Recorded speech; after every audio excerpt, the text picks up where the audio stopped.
Absolutely. Welcome, everybody. And thanks for joining us on a Sunday afternoon in most places, for those of you in the UK and in parts of Europe in the evening. And Jonathan, as a glutton that he is, coming to us at 9 p.m. his time. So we certainly appreciate you volunteering for that. And again, apologies to your family as always, whenever we steal you away from them.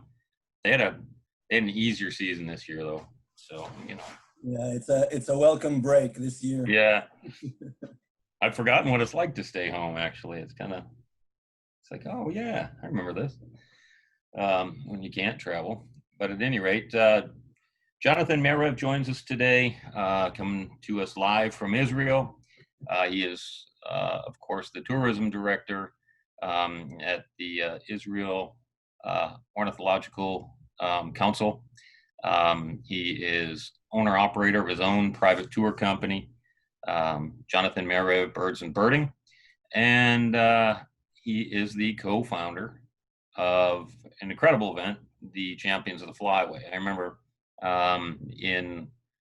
what would it have been? I guess at British Bird Fair 2013, when you came and pitched the idea, and I was like, I'd love to help you, but from the U.S. I don't have anything, and company I was working for at the time wasn't feeling it. But after seeing the results of year one, we were all in, of course, as you know, and been a huge fan and supporter ever since. I personally competed one time, and I've been there, I guess, 3 times in total now for the event, which is fantastic. It's a true family community feel. People from all over the world coming in unified for a single cause, and completely irrelevant political borders, political stance, anything. Everyone's there just for the birds, and it's one big happy family. So, Jonathan, if you'd be so kind, I'm going to turn it over to you and have you, as always, tell us all about Champions in Israel. All right, thanks, Jeff. It's a pleasure as always. Sadly, this year, we usually see each other at least once a year somewhere. Yeah. And sadly, 2020 has messed everything up. But yeah, it's a pleasure to be here. I'm always proud and happy to talk about Champions of the Flyway. And Jeff has been there more or less from day one with support, spirit. Luckily, he also had the chance to visit Israel a few times, and hopefully it's, right up there in one of his good countries for birding that he enjoys. And we have developed a very good connection over the years. And the Champions of the Flyway would not be where it is without the support of Jeff and the team. So I could not, of course, refuse to speak about Champions of the Flyway when asked. So this talk is gonna, again, Champions of the Flyway, I'm sure a lot of you have heard about it, about the bird race element. It has become one of the more well-known international bird races in the world, but the story behind it is complex. It's not a pretty story, but it's one that we have to tackle, and it's one that it's problems that birds face worldwide. So I think we'll dive right into it. Let me just share my screen here. And while that's coming up, I'll just remind everyone that we've got Q&A in the chat box. You can ask questions along the way, but we will get to answering all the questions after Jonathan finishes his presentation, as always. And with that, I'm going to go dark, sir. Looking forward to it. All right. So, as Israelis and Israel, we'd like to think ourselves as being the center of the world. We surely make a lot of noise for the size of the country, not always the most positive news, but more or less everyone knows about Israel, one thing or the other. I really like this picture. You can see that dates back to 1581, where Israel, and specifically Jerusalem, was considered to be the center of the world, of course, for religious and geopolitical reasons. But this picture really tells the story of why Israel is such an incredible place for birds. Here's a bit more of a, also simplistic, but gives a pretty clear picture of why Israel, and Eilat specifically, is such an amazing place for birds. You can see Israel is this thin sliver of land here just east of the Mediterranean Sea, and is the first sort of land bridge connecting the three continents, Europe, Asia, and Africa. So birds that nest in the whole Eurasian landmass in Europe and in Western Asia all migrate down south to Africa every fall. Migration is already well underway here. After spending the winter in Africa, they all migrate back to their breeding grounds. And Israel has this amazing funnel effect that sort of harnesses all these migrants, hundreds of millions of birds every migration season.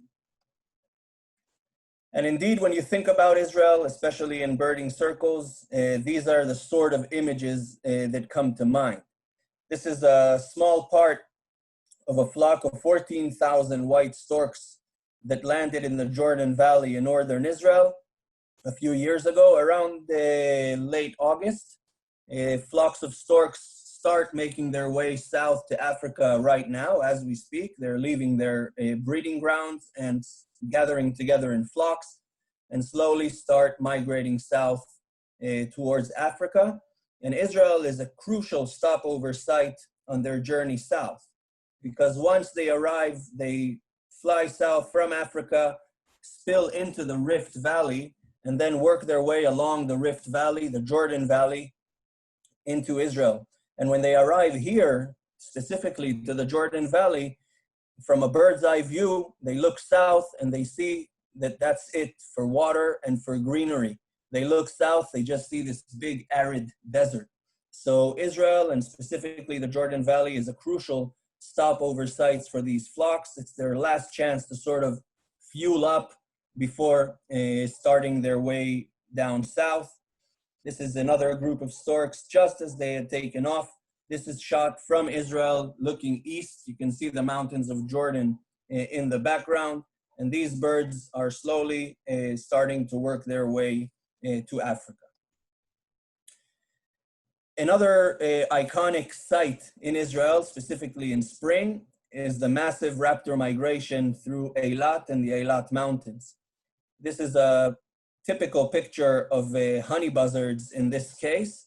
Honey buzzards are amazing birds of prey that I will talk a little bit more in a minute. But these kinds of scenes of these massive kettles of raptors over the Eilat Mountains is what people have in mind when they think about birding in Israel. Here we see another nice morning of takeoff of honey buzzards over the Eilat Mountains. We do have incredible birds, but one of the things that really make us special is our deserts. About half of the country is desert in Israel. Something like 60% of our land mass is considered to be desert, less than 200 millimeters of rain a year. But our deserts are very, very variable. We have quite a lot of different desert habitats. Here we see a picture from Sde Boker, from the high Negev desert. This is a rather mountainous, beautiful area. And as you work your way south from here, the desert changes and becomes more arid, different rock formations, the limestone becomes granite. And typically all these deserts also host fantastic birds, which cannot be found in Europe. And I'm not even talking about your neck of the woods, the New World, North America. Such birds like Arabian green bee-eater. This is quite a typical bird of Israel's deserts, and the garden bird in many, many cases. Just stunning birds, similar to the Americas, motmots or jacamars These guys are amazing aerialists that pick insects in flight and are a very common species in the deserts of Israel. We spoke about why Israel is so amazing because of the migration corridor, but another reason that Israel is so bird rich is because it is a meeting of zootopical zones. This basically means that species from Africa reach southern Israel, and southern Israel is their northernmost point of distribution. Just like European species are represented in their southernmost point of distribution, and Asian species are represented in their westernmost point of distribution. So not only a massive migration corridor, but also a meeting of these zootopical zones. And our deserts truly have incredible species. The iconic McQueen's Buzzard, cream-colored courser. These are species, let me get back to this courser. This is a very unique shorebird, actually, but it's a desert shorebird, very unique, very special, and can be found in Israel's deserts. And we have very cool families which are not represented at all in your neck of the woods, such as wheatears. Here we have a morning wheatear. You can see the diagnostic rufous undertail coverts. Israel has 11 species of wheatears. The name wheat ear has nothing to do with wheat or with ear.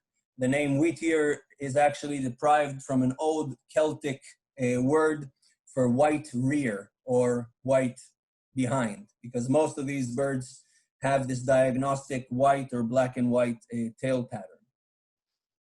You can see the largest wheatear we have, white crowned black.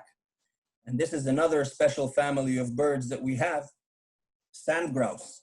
A little bit like the grouse of North America, but very, very shy, very hardy species that live in the harshest of deserts. Here we see a black bellied Sangraus, crowned Sangraus. Israel has 5 different species. And then we come to our unique residents, some of our unique residents. And this specific resident is one that anyone that traveled to Mediterranean regions or the Middle East knows. This is the hoopoe. The hoopoe is a very, very unique species related to woodpeckers, more or less. This particular individual I photographed in the middle of a park in Tel Aviv, in the busiest metropolis in Israel. It's actually sunbathing, you know, when it lies in the sun, spreads its feathers out, and that's the way it gets rid of parasites. The hoopoe is a special bird also because it's mentioned in our scriptures. It's mentioned in the Old Testament, and it's considered in Jewish folklore to be a symbol of wisdom. It's said that King Solomon consulted the hoopoe in several cases. So not only could he speak to birds, according to Jewish folklore, he considered this specific bird to be worthy of a consultation. And it's truly an amazing, amazing, striking bird. And I'm specifically talking about this bird is because birds really capture us, really capture our imagination. You look at this thing with its erect crest and unique plumage, and you cannot, you know, stop and be amazed at this amazing species. A lot of you may be familiar with this term, free as a bird. Here we see a short-toed eagle or a short-toed snake eagle, you know, soaring, an impressive bird of prey, very common summer visitor to Israel. Israel actually has the densest world population of breeding short-toed eagles. Short-toed eagles are snake eagles. They specialize in capturing snakes. But this term, free as a bird, you know, there's poems, there's songs that have been written using this phrase. But the fact of the matter is that birds today are not free anymore. Birds suffer immense pressure year-round, and it doesn't matter where they go. On the breeding grounds, birds suffer from problems such as development, habitat loss, changes in farming methods, invasive species, human interference. a lot of pressure on the breeding grounds. And once the breeding season is over, hopefully successful, birds set out on their migration journey. And on migration, there are also perils along the way. Illegal killing mainly, hunting of birds on migration. And the ones that do survive the journey and make it down to their wintering areas, also in their wintering areas, they now face problems similar to the ones in the breeding areas. Development, in our case, birds wintering in Africa suffer from problems, new problems, such as desertification of specific areas, such as massive farms of power lines, huge farming complexes, habitat loss. So you get the picture. Birds are not free. Birds, despite, on top of the amazing effort that they need to invest in actual migration, just the migration journey itself is so taxing and takes a serious toll on birds. Even on the breeding grounds, on migration, and on the wintering areas, there's more and more pressures. So birds are far from free nowadays, sadly. This is a European honey buzzard, which you saw kettling over the mountains before. Such a beautiful, dainty bird of prey. It's a forest nester. It nests in, in Europe, Western Europe, the numbers have dropped. It's still, the stronghold is Eastern Europe, specifically Russia, and into Western Asia. You can see that this guy's legs are pretty weak. It's not a raptor that uses sheer force, to pounce on their prey and aggressively take it down. These guys are insectivores. These guys, as their name applies, honey buzzard, they live on wild bees and hornets and the actual honeycomb of wild bee hives. They have a specific shape of bill and a very thin nostril with a nostril flap in which they can cover when they stick their heads into these beehives in order to look for the bees and the grubs that they eat. Something like 85% of the world population of honey buzzards migrates through Israel. They will also arrive in a couple. Already the first ones have been spotted today and yesterday, the first individuals. But about 500,000 of these guys will migrate through Israel, sort of from the 20th of August, peaking towards late August, and within 20 days to around 3 weeks, nearly the whole world population will migrate through Israel. This is a juvenile honey buzzard that I photographed also in the northern valleys. I was doing a survey, a raptor count, basically counting everything passing over my head. It was still rather early in the morning. And this young honey buzzard, this is a bird that was fledged. It's probably about 3 to 4 months old. And it migrated, it took off from the roost and started drifting towards me. I was sitting under a tree. This bird passed within probably 100 feet over my head. Nice and low, nice and slow. I managed to shoot a few pictures. I could barely fit it into the frame. It was that close. And that shows that this is an inexperienced bird. This bird passed very, very close to a human. And it doesn't really know yet that humans in our neck of the woods, in many cases, mean trouble. Sadly, many of its kind that migrate, it's important to note that in Israel, there isn't any illegal killing of birds. I mean, raptors are not shot like in other places, but a bit further west from us, along the Mediterranean basin and in the islands of Malta, Cyprus, and in other places, sadly, birds of similar age, this is the fate that they end up with. This is a shot juvenile honey buzzard from the Greek islands. And just like that, the juvenile that I photographed passed low over my head. This guy passed too close to a hunter with a rifle. Now, the point is that this bird was shot and it's left to rot. This beautiful dove is called a turtle dove, and it's become one of our sort of mascots or emblems of Champions of the Flyway.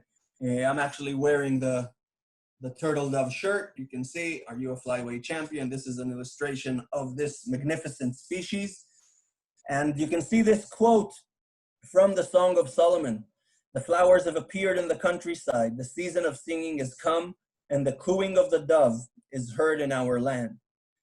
Nearly 3,000 years ago, the turtle dove was so common that even in biblical times, its cooing was so prominent and so well known that it was considered to be the sign of the arrival of spring. In Hebrew, the specific name turtle dove is mentioned in the scripture. And it was so common back then. Sadly, nowadays, this is a dove that the population worldwide is crashing. If we have people from Europe here, they can attest to that. The European populations of turtle doves have collapsed by 80% in something like 15 years. It's absolutely horrible. A bird so common, so beautiful, is shot in amazing numbers and trapped and kept in cages in our neck of the woods.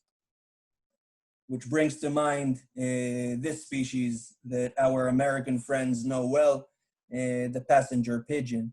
The passenger pigeon is a very good example of a species that was once so common and so widespread.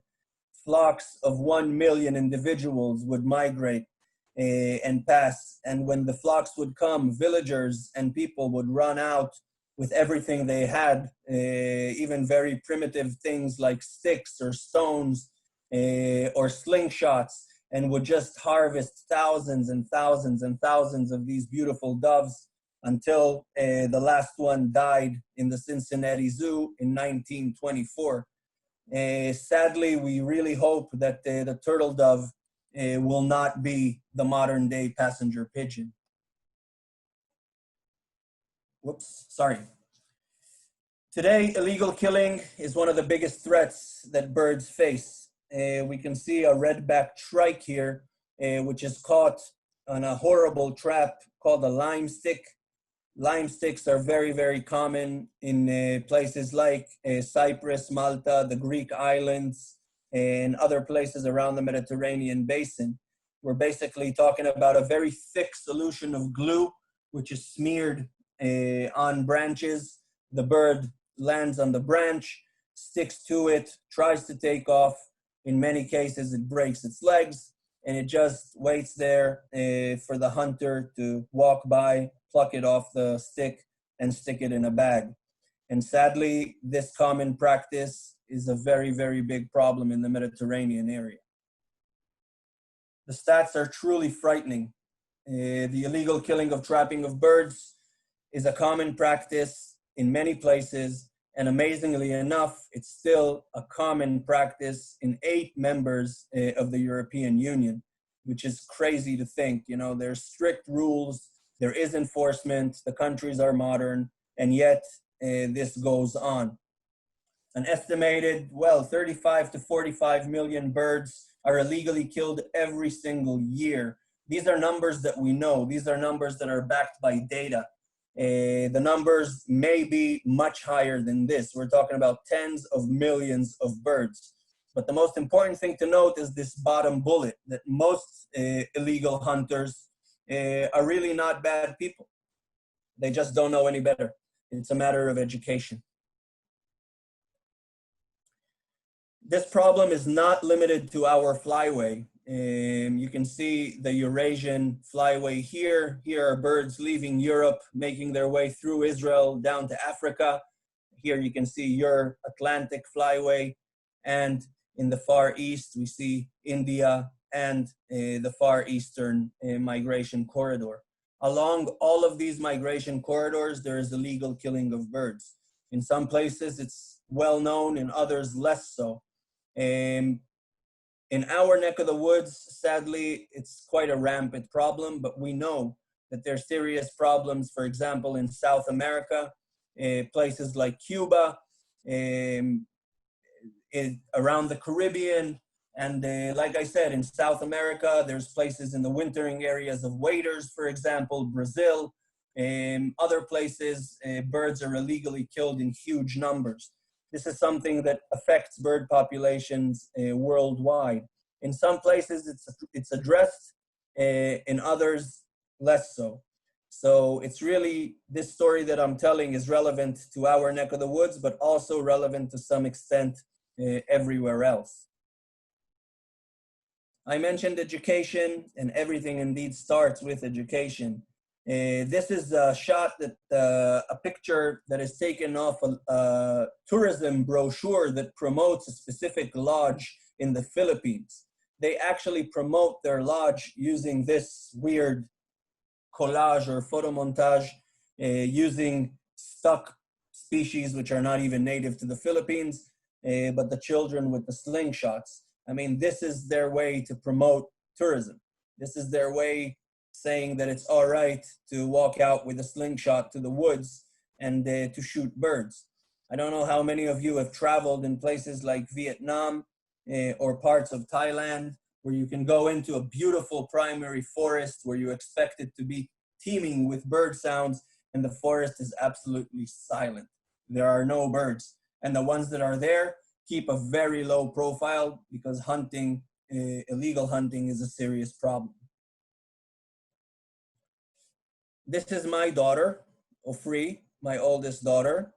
We live in central Israel, right on the migration corridor.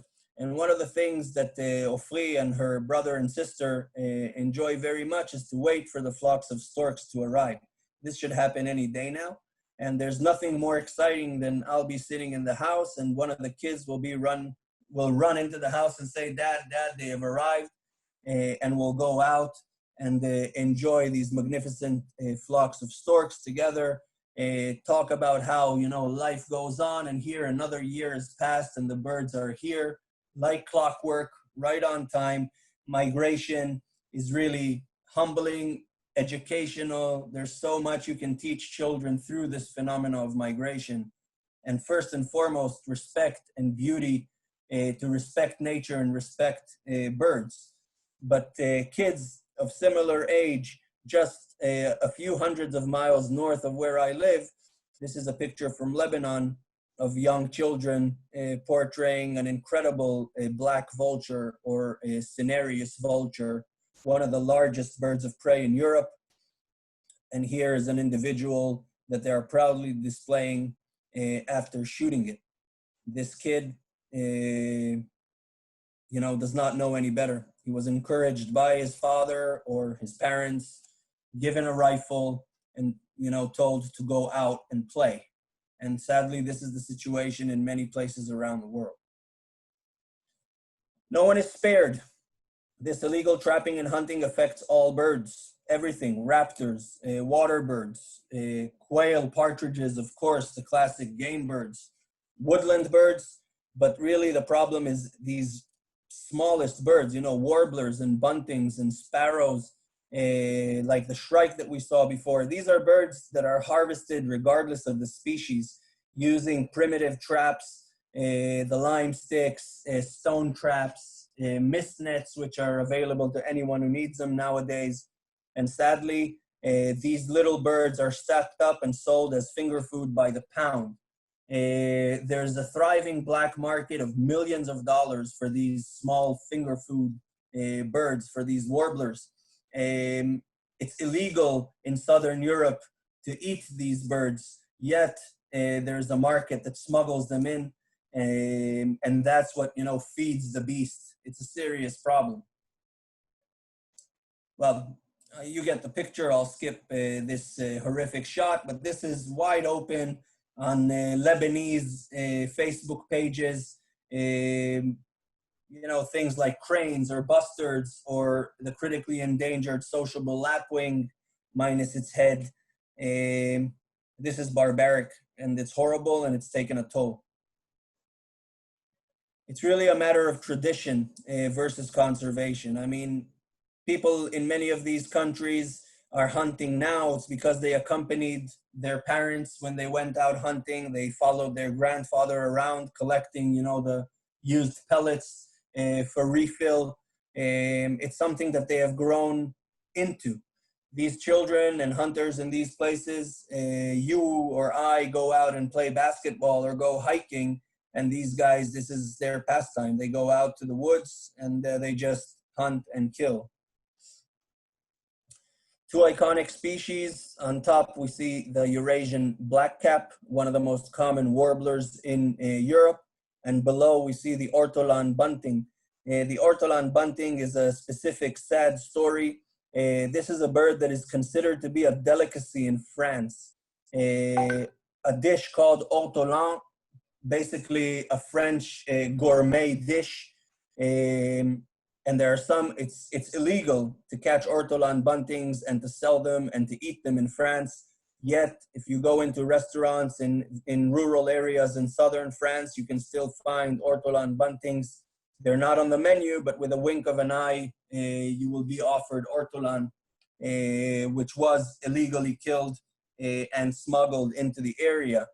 Sadly, there are some celebrity chefs in France that are pushing to bring back the ortolan to the menu because it's a pride of France, a classic gourmet dish. Crooked way of thinking. And both of these species populations are being affected severely. Blackcap is still fairly common. It's a bird, that there's, 100 million of them, millions of them. But Ortolan buntings, we now see that slowly, less and less birds are returning to the breeding areas, and it's slowly disappearing from its original native areas. Things like this dish, a classic Cypriot dish, a pride of Cyprus called ambelopoulia, which is basically 7, 8 little warblers, which are cooked whole and served in any taverna or any little restaurant on the island of Cyprus. Again, it's strong tradition. It's very, very hard to break these traditions and to convince these villagers that have been harvesting and eating these birds for centuries that it's wrong. That's the key, to educate these people. It's really to go head, to go head to head with hunters does not work. We need to educate, and it's the only way out. Which brings us to Champions of the Flyway. And this is where the inspiration started. This is Cape May, New Jersey, a place that many of you know well, and the birthplace of the famous World Series of Birding, one of the most well-known bird races around the world. Now, my colleague Dan Alon and myself, we were thinking of holding a bird race in Israel for many years, but we could not crack the right way to do it. We couldn't really figure out how to hold a bird race and not, lose our pants. So when I was invited to participate in the World Series of Birding in May 2013, I was very excited to participate in the big day, of course, but I was more excited because I had the chance to be there, to pick the brains. I was graciously hosted by Kevin Carlson and Dale Rosselette. Got to hang out with the likes of Pete Dunn, Michael O'Brien, people which are veterans of bird races. And during my whole time there, I basically picked their brains and tried to figure out what is the right way, how do they make it work, and how can you get all these teams together and raise all this kind of money. And I was blown away by the experience. I mean, it was truly a memorable experience. You can see our team on the bottom right, the Wandering Tattlers. This is the New Jersey Audubon board team. We didn't race hard. We were not in it for the win. We started late. We actually stopped to eat during the race. We didn't go for the whole 24 hours. But it doesn't matter because most of the time I was just asking questions and learning. Now, the World Series of Birding is an impressive event. It's really unbelievable. The number of people, the number of teams, and the amount of money that is raised there every single year. I mean, I was really blown away by the numbers, but I was also surprised to hear that that all the money that is raised goes to, many different directions, because the teams that participate, what they do is they all fundraise for their own specific cause. And that way a lot of money is raised, but only small amounts are spread to specific projects. It's really cool, and it's done an amazing thing for conservation.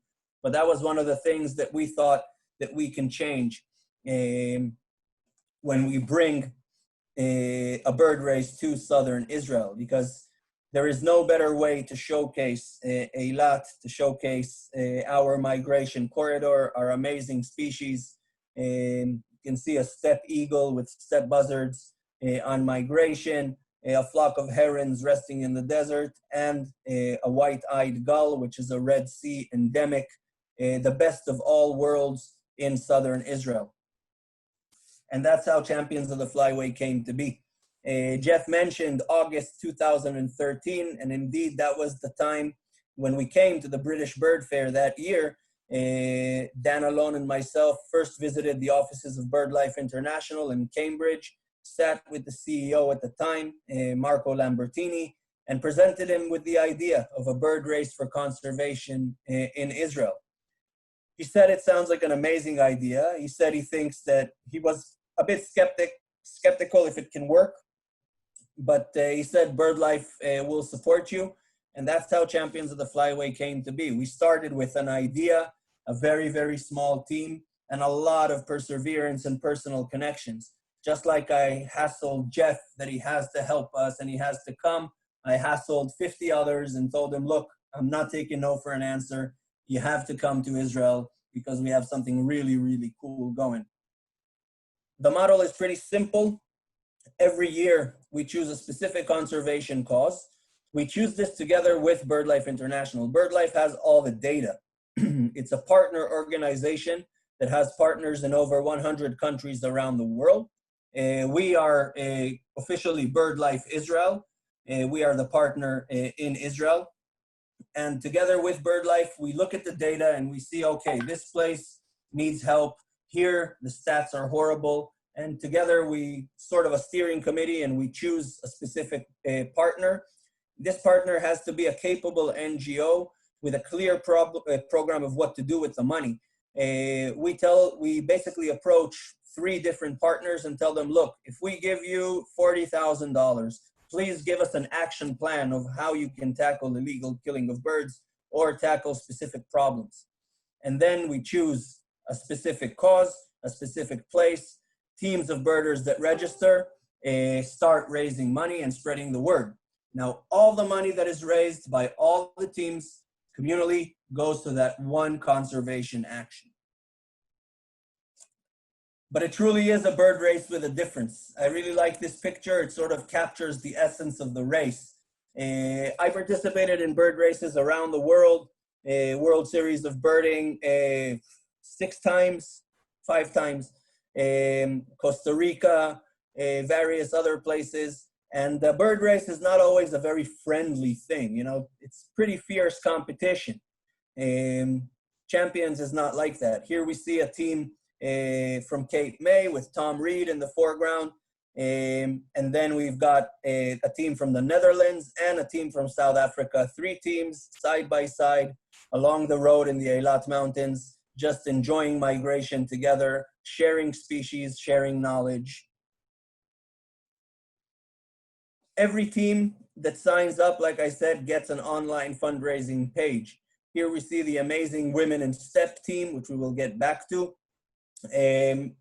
They started with a modest goal, then hit it, and then raised their bar, and then hit that as well, and then raised it a 3rd time, and managed to raise over $15,000 for this specific year. Truly an amazing team, which I will go back to.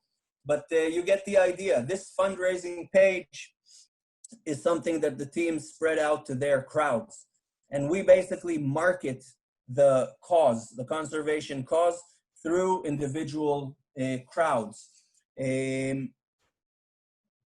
the way the money is raised, by hundreds and hundreds of supporters. And the beautiful thing is, I mean, it's nice to get a hefty sponsor that would say, okay, look, we give you $10,000 for the cause. But it's much nicer when you get, you know, like in this case, about 109 people that each donate a little bit and eventually get to a beautiful sum. But every person that donates to Champions of the Flyway, even $10, $20, is now personally connected. It learns more about the specific conservation cause, and everyone can do their part for conservation. It's a very, very friendly competition. And over the years, we've had teams from over 20 countries. Everyone arrives a little bit, apprehensive, bashful, but everyone leaves as brothers and sisters and as friends. It's important. Here we see the team again, Doug Goshfeld from the US together with the Yorkshire Terriers. On the bottom, we see the Welsh team, a team from Wales. And on the bottom right, we see a special team called the Palestine Sunbirds. These guys are a mixed team of Israelis and Palestinians racing together. We talked about the fact that Champions does not do politics. We don't play that game. Birds, they don't know boundaries, and we feel that politics should never play a part in bird conservation or in nature conservation. And the Palestine Sunbirders, led by Noam Weiss from the Eilat Birdwatching Center, together with our colleagues from BirdLife in Palestine, they did very, very well over the years. Just a few more. Again, the Eilat Mountains, everyone's together. A shot from the famous train hide on the bottom right. John Kinghorn of the World Youth Birders. Again, Mark James Pearson, Captain Beardo, together with the Yorkshire Terriers and the South Africans. And Team Rock Jumper on the top right, led by Adam Riley. They're taking it very, very seriously. We share everything. Just like I said, in other places, sharing is frowned upon. We actually give an award for the team that shares the most information with others. You can see the Champions of the Flyway WhatsApp group.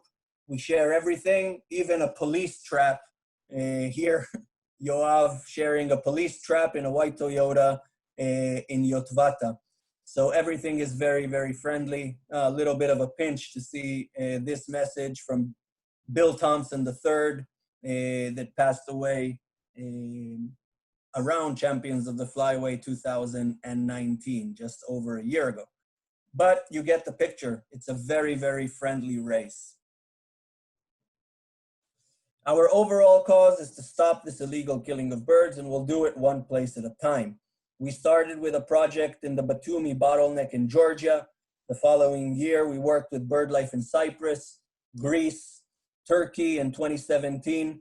This was a very cool project because we worked with a Muslim country, with Turkey, and we also, some of the money went to an educational project with children of Syrian refugees. So again, an Israeli-led project with a Muslim partner in Turkey educating children of Syrian refugees. So it doesn't get, prettier than that, all in the name of conservation. 2018 was the first time we took on 2 partners to protect a specific region around the Adriatic Flyway. We had partners from Serbia and Croatia working together. There's also some bad blood there in history, and they worked together beautifully. In 2019 was the first time we went south into Africa. It was sort of an emergency call from BirdLife International. Before that, we focused on European or East European projects where our migrants come from. In 2019 was the first time we took on a project in Africa, in Kenya. And 2020, which of course didn't play out the way it should be because of the COVID crisis, we also raised money for 2 partners, Kazakhstan and Uzbekistan, to protect the steppe eagles. A little bit of what we have achieved. You can see we have raised money, went up every year. 2014, about 50K to Batumi and another 10 that went to Malta. 60,000 for BirdLife Cyprus in 2015, 67 for Greece, close to 70,000 raised for BirdLife in Turkey in 2017. In 2018 was our record fundraising year. We raised over $90,000 that was split between the 2 partners, Serbia and Croatia. 2019, around 80,000 to Kenya. And 2020, with a virtual race, we raised over $40,000. And I'll get back to it in a second. Overall, it's actually $435,000 that Champions of the Flyway has raised for bird conservation projects. Here are a few examples of some successful projects that we did.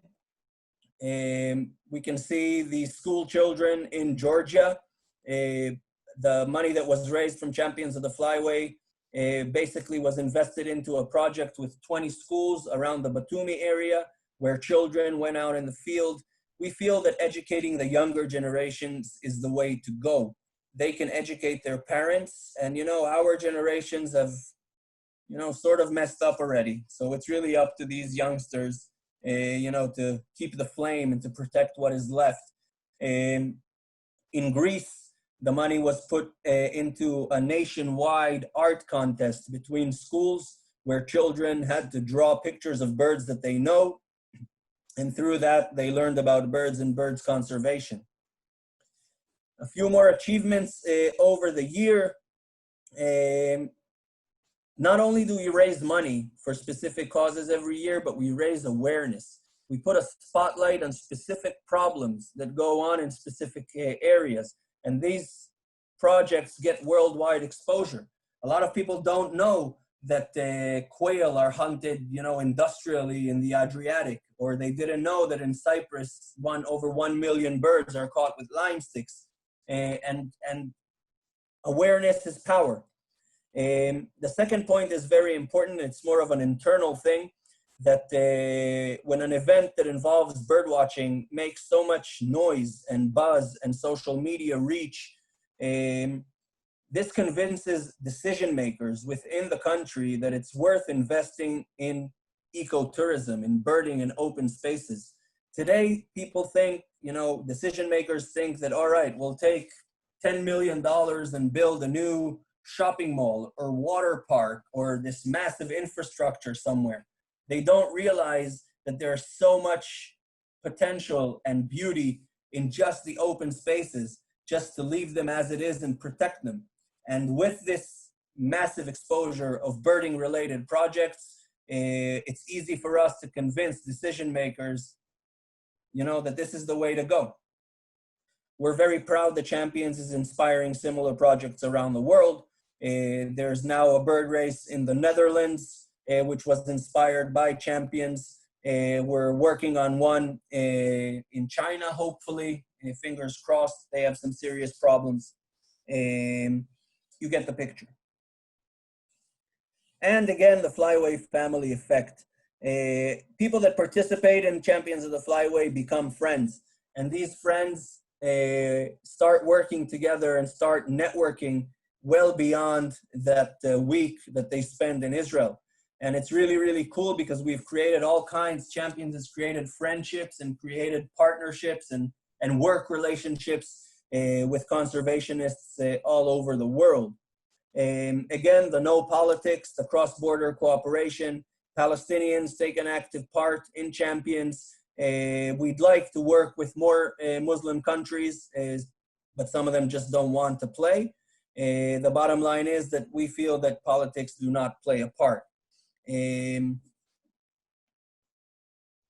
important point is an internal point, is the Israeli factor. Champions of the Flyway started in 2014. We are now 2020. We have children that participate every year. They started when they were 6 years old and have grown with the race. It's truly amazing, because now most of Israel's birders, young and old, participate in Champions of the Flyway, either racing actively or behind the scenes. And when a child, I started birding when I was about 10 years old, and I really enjoyed going out in the field. I would see some cool birds, look at them, enjoy them, and then move on. I never gave it that extra thought when I was a child, the whole conservation point of view. And now Israel's birders, when a child that is 10 years old goes out and sees a turtle dove, he knows the story behind the turtle dove.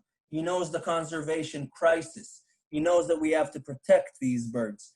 And this is a huge thing for children. It ignites that spark, that conservation flame. And it's really, really cool. A few more little victories. The situation in Georgia, where I mentioned we started, is now much better. a lot less birds are being shot. They received good media coverage and even won the Whitley Award for Conservation because of the work that they're doing on the ground. Greece, a nice success story. We worked with the municipality of Athens, which has now banned all cage bird trade involving wild birds. In the past, you'd go into a pet shop anywhere around Athens and find birds that are supposed to be in the field on sale in cages. And now that's illegal. Serbia and Croatia in 2018 worked together for the first time in 20 years. And in 2019, recently we heard this, that there was a record number of poaching arrests and prosecutions because of Champions of the Flyway funding. Another thing which is not here, which we heard just last week, that our project in Kenya, together with Nature Kenya and Africa, they have now managed to allocate the funds that they received through Champions of the Flyway into many rapid response teams. There used to be 3 teams in an area, and now there's 20 teams of people which are rapid response teams. They actually search for vultures that are poisoned and reach the scene quickly and provide quick action. And again, these are little victories, one place at a time, which we are very proud of. In 2020, we had another ambitious project to work with Kazakhstan and Uzbekistan in order to protect this magnificent beast, the steppe eagle. Steppe eagle, something like 80% of the world population nests in Kazakhstan, in the massive steppes of Asia. This is a particular bird, a male called Koshkin, which was studied for many years. It returned to breed in a specific area, and you can see that this amazing, huge eagle nests on the ground, because in the Asian steppe, there just aren't any trees or any structures. So these magnificent beasts actually build a little bit of mound of sticks and nest on the ground. Sadly, this causes problems such as steppe fires. Locals in some areas in Kazakhstan set fire to the Asian steppe in order to clear areas for agriculture. And of course, this is what happens when a ground nesting bird meets a steppe fire. And another problem there is collision with power lines. Again, because these birds nest low down and there's areas with many power lines, sadly, this is the situation. It's not always electrocution. In many cases, it's just birds hitting low-flying birds, clashing with the wires themselves and dying. So we joined forces with BirdLife in Kazakhstan and Uzbekistan and started raising money, thinking that March 2020 we'll have a beautiful bird race in Israel again in March 31st. And then, as we all know, the whole world went upside down with the COVID-19 crisis, and we knew that we need to adapt. Around January, we started hearing about travel bans and, you know, the virus slowly starting to spread.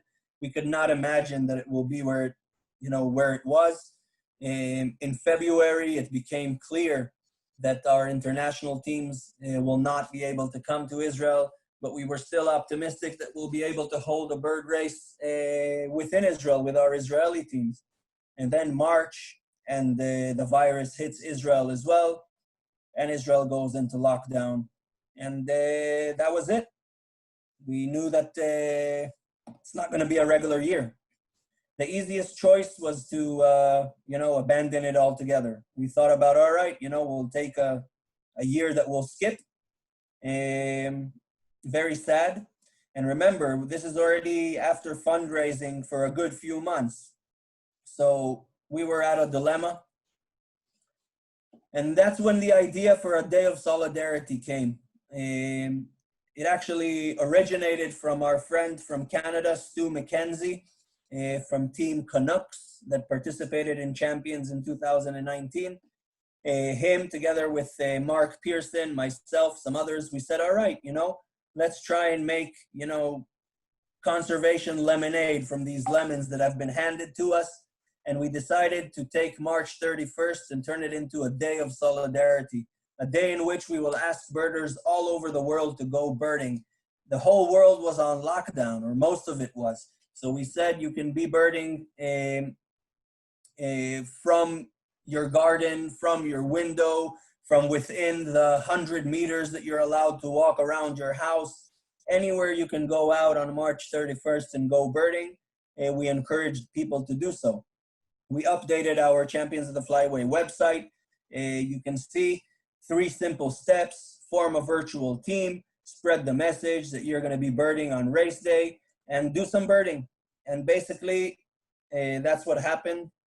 And it was an amazing success, really. We had birders from over 30 countries participating on March 31st. Here's a little bit of an example of some of the countries that participated. Thanks to eBird, we were able to track more or less what was going on during race day. And this is the initial count on April 1st, 1,130 species that were reported during March 31st. The number went up to 1,154 eventually, over 10% of the world's birds that were seen on March 31st, 2020 during the Champions of the Flyway International Day of Solidarity. And it was a virtual race. There were no winners. Yet some teams stood out. And I really want to take a couple of minutes to talk about the Kowa Women in Step. The Women in Step are a team that was led by Alan Casal, the director of our Jerusalem Bird Observatory here in Israel. And she was joined by some amazing women from the US and even from Lydia from Uzbekistan. Basically, the first international all-woman team to participate in Champions of the Flyway. It was a bit of a pinch that they could not make it to Israel, but hopefully they'll be back next year. I sort of snatched this picture from one of their webinars that was hosted by Kowa, but you see this amazing group of women, Alan and Lisa, and Lydia and Hannah and Amy, an amazing group of women that did so much for the project that we did not give an award for the Champions of the Flyway this year because there wasn't an official race, but we did give out 2 awards. The Guardians of the Flyway, which is the team that raised the most money for the cause. Women in Step did a stellar job raising over $15,000 for the cause. And they also won the Knights of the Flyway Award, the Bill Thompson III Knights of the Flyway Award, for the team that did most to share and to spread the word about Champions of the Flyway. They did some awesome merchandise like this. I actually still have it on my phone. These beautiful stickers, mugs, just amazing social media stuff. Really did so much to promote the cause and walked away deservingly with 2 prizes without even being in Israel. So I just want to show you, take this stage for this quick video by Alan when we told them that they are the recipients of this award, of these awards. I'm Alan from the Juvenile. What a ride it's been, from the frenzy of fundraising to growing concern over the global situation to deep disappointment and finally ending with the incredible high of last Tuesday's global solidarity. Kudos to all the teams for their great work. It's a true testament to the spirit of champions that together we blew through our collective goal of $40,000. Go Champions! Hi, it's Lisa. What an incredible experience Champions has been. It's been such a joy traveling this path with Amy, Hannah, and Lydia, and especially our fearless leader, Helen. She is a powerful force for good in the conservation and birding world. And a huge thank you to Manamet and Kowa for supporting Women in Step from start to finish and helping us reach our goals. And I'm really excited to say, next year, see you in a lot.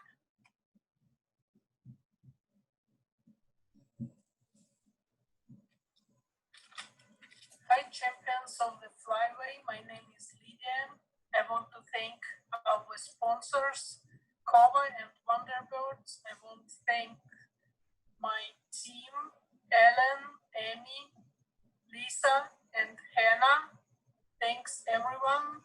Step up for Eagles. Hi, it's Amy Sommerfeld from Texas. Big thank you to Elena Casal and all of my other women in STEP.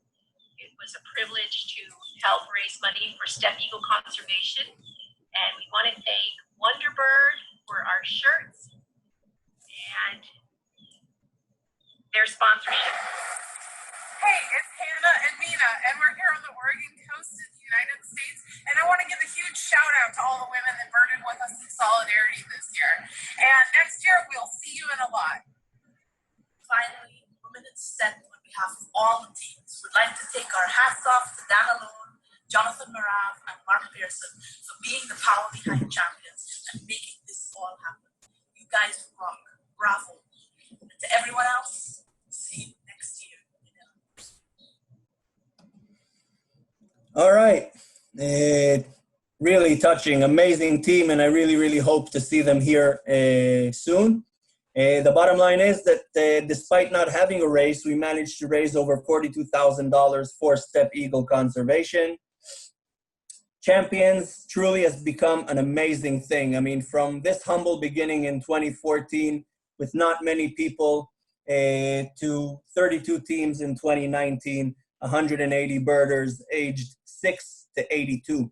Pretty amazing stuff. Because together we can really make a change, you know, the power of many, as we say. Because these guys deserve to migrate in peace. And with that, I'll wrap it up. Thank you very much, and I wish, good health to all. I just want to say a word about Champions of the Flyway 2021. We're already thinking about next year's project, of course, but the situation as it is now, there's a very good chance that we'll postpone Champions from spring 2021 to fall 2021. We're still chewing on it, trying to figure out exactly how, where, when. Stay tuned to our social media channels and you'll hear all about it. So thank you very much, guys, and be well.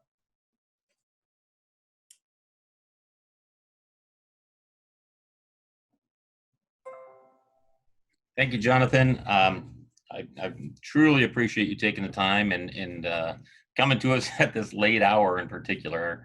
There was never a doubt in my mind about your dedication to the cause, so it doesn't surprise me, but still, I do thank you as always. And sorry I'm not going to get to see you anywhere. Yeah, I got to thinking about that. We usually see each other sometimes 4 or 5 times in the course of a year, and this year, not at all.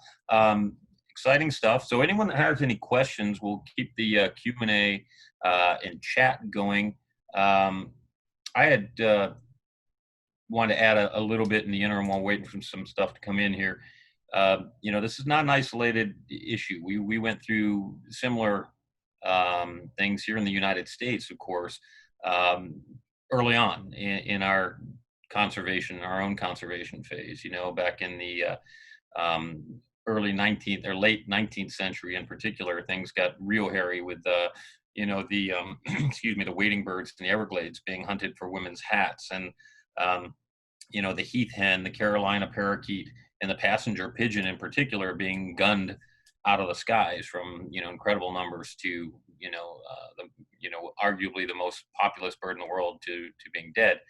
And the Audubon Society stepped up, and we educated our own people and curb these, as you put it, these practices and develop stringent laws about sustainable hunting for the right reasons, but not this sort of killing of everything that moves, and that was the beginning of American conservation. So we're a bit ahead of that. The UK was ahead of us on that as well. So hopefully, we're at a grassroots period where we'll see a lot more of these things ending or becoming more sustainable, through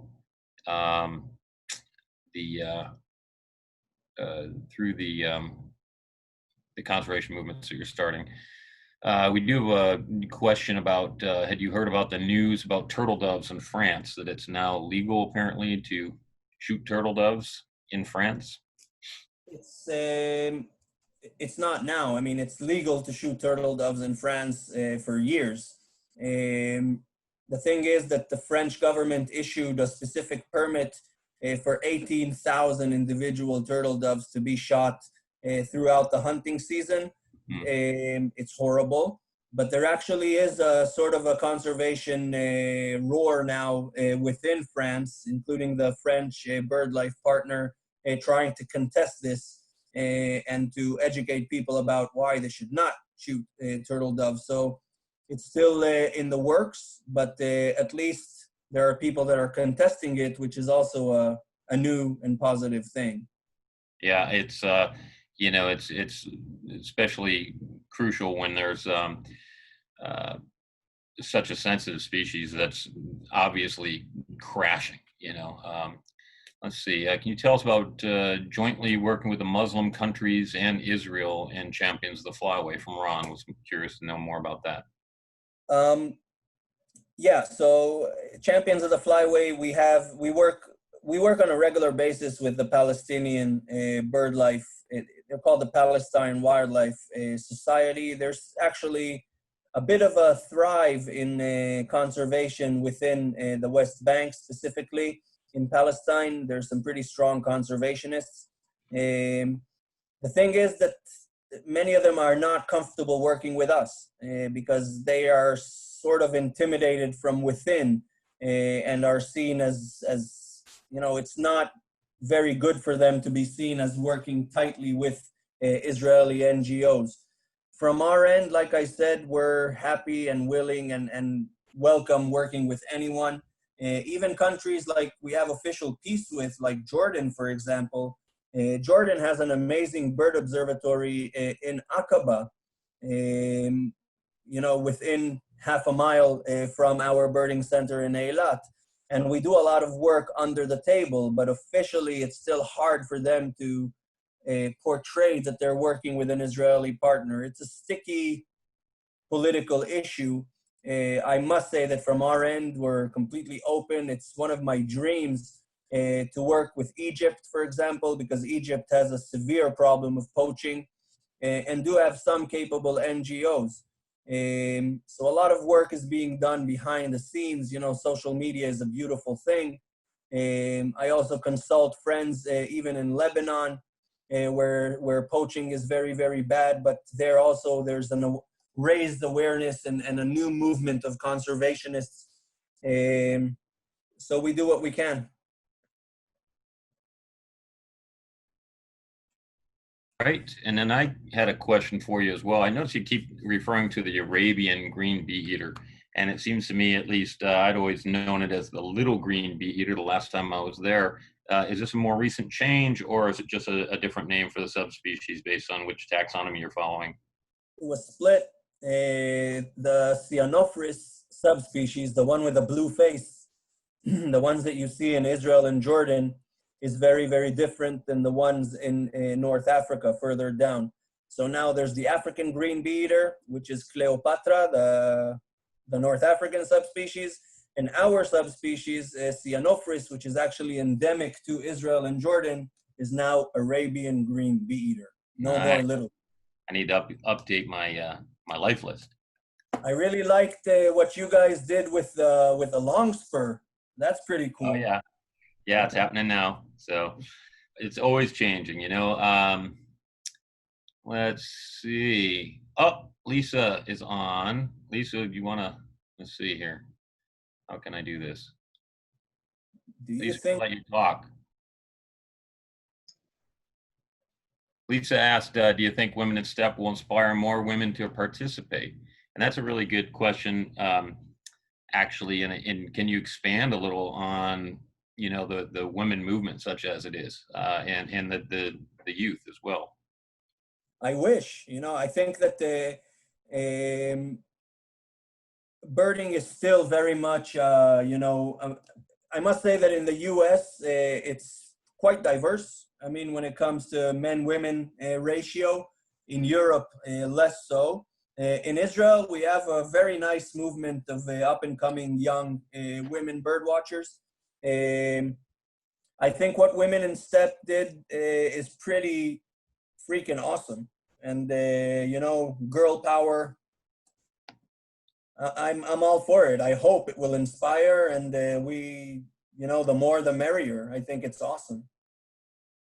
Agreed. And, you know, another thing, if you saw our presentation from the Women in Step earlier, they took the solidarity movement a step further and actually had a women's birding day on the 31st as well, which was quite impressive. And you can check out their site to see the numbers there. So as they said, we're going to make lemonade out of lemons, and they did. It was a phenomenal experience. I think it looks as though we've got all of the questions answered. Jonathan, as always, fantastic to see you. When you're done chewing and you get to the point where you know what's going to happen next year, Champions of the Flyway, do let us know when you're going to make an official announcement so we can rebroadcast live and be a part of that. I know we're real excited to finally have Kowa join forces. In the past, you know, it's been Swarovski since the beginning, then Zeiss, and then Leica, and now this was Kowa's year to join the team as well. It's good to see it growing, and we'll be with you certainly in 2021. So awesome. Thank you for having me. Sir. Thank you for having me, and yeah, let's hope this world opens up, and I hope to see all of you somewhere, and maybe in Israel. All right. Thanks. Enjoy your night.